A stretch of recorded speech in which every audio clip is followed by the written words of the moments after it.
ഹരേ കൃഷ്ണ. എല്ലാവരും സുഖമായിരിക്കുന്നു എന്ന് വിചാരിക്കുന്നു. ഇന്ന് നമുക്ക് അദ്ധ്യായം 4 34-ാമത്തെ ശ്ലോകത്തെ പറ്റി മനസ്സിലാക്കാം. അതിനു മുമ്പ് ഇന്ന് വരെ എനിക്ക് നൽകിയ സപ്പോർട്ടിന് താങ്ക് യു സോ മച്ച്. തദ്വിധി പ്രണിപാതേന പരിപ്രശ്നേന സേവയാ ഉപദേശ്യന്തി തേ ജ്ഞാനം ജ്ഞാനിനസ്തസ്ത്വദർശിനഃ.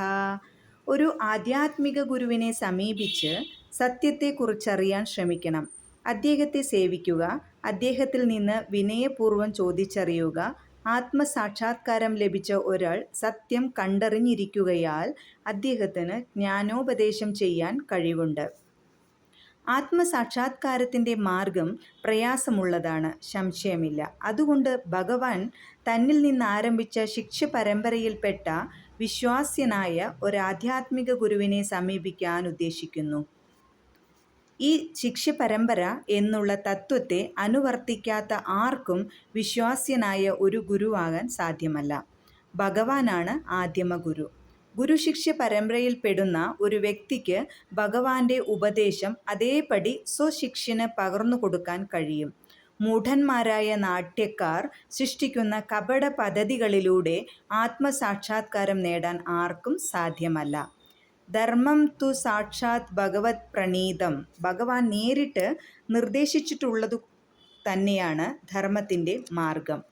മാനസിക ഊഹാപോഹങ്ങൾക്കോ ശുഷ്കവാദങ്ങൾക്കോ ഒരാളെ നേർവഴിക്ക് നയിക്കാൻ സാധിക്കില്ല. സ്വതന്ത്രമായ ഗ്രന്ഥപഠനങ്ങളാകട്ടെ ആധ്യാത്മിക പുരോഗതിക്ക് ആരെയും സഹായിക്കില്ല. ജ്ഞാനസിദ്ധിക്ക് വിശ്വാസ്യനായ ഒരു ആചാര്യനെ സമീപിക്കുക തന്നെ വേണം. അങ്ങനെയുള്ള ആത്മീയ ഗുരുവിനെ പൂർണ്ണ സമർപ്പണത്തോടെ സ്വീകരിക്കണം.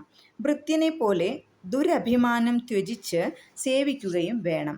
ആത്മസാക്ഷാത്കാരം നേടിയ ആധ്യാത്മിക ഗുരുവിൻ്റെ സംതൃപ്തിയത്രേ ആത്മീയ ജീവിത പുരോഗതിയുടെ രഹസ്യം.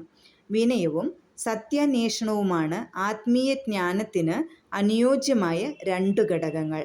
വിനയവും സേവനവുമില്ലാത്ത ആത്മീയ ഗുരുവിനോടുള്ള അന്വേഷണങ്ങൾ ഫലപ്രദങ്ങളാവില്ല. ഗുരുവിൻ്റെ പരീക്ഷണങ്ങളിൽ ശിഷ്യൻ ജയിക്കേണ്ടതുണ്ട്. അങ്ങനെ ശിഷ്യൻ്റെ ആഗ്രഹം നിർവ്യാജമെന്ന് ബോധ്യപ്പെട്ടാൽ കലർപ്പില്ലാത്ത ആത്മീയജ്ഞാനം നൽകി ഗുരു അയാളെ അനുഗ്രഹിക്കും. ഈ ശ്ലോകത്തിൽ അന്ധമായ അനുസരണയെയും നിർദഗ്ധങ്ങളായ ചോദ്യങ്ങളെയും തള്ളിപ്പറയുന്നു.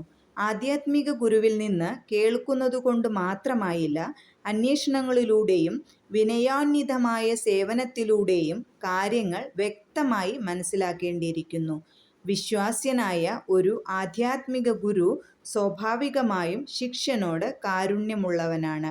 അതുകൊണ്ട് ശിഷ്യൻ വിനയാന്വിതനും സദാ സേവന സന്നദ്ധനുമായിരിക്കുമ്പോൾ പ്രശ്നോത്തര വിനയം പൂർണ്ണമായി ഇരിക്കും. Thank you so much. നിങ്ങൾ ആദ്യമായിട്ടാണ് വീഡിയോ കാണുന്നതെങ്കിൽ ലൈക്ക് ചെയ്യാനും ഷെയർ ചെയ്യാനും മറക്കരുത്.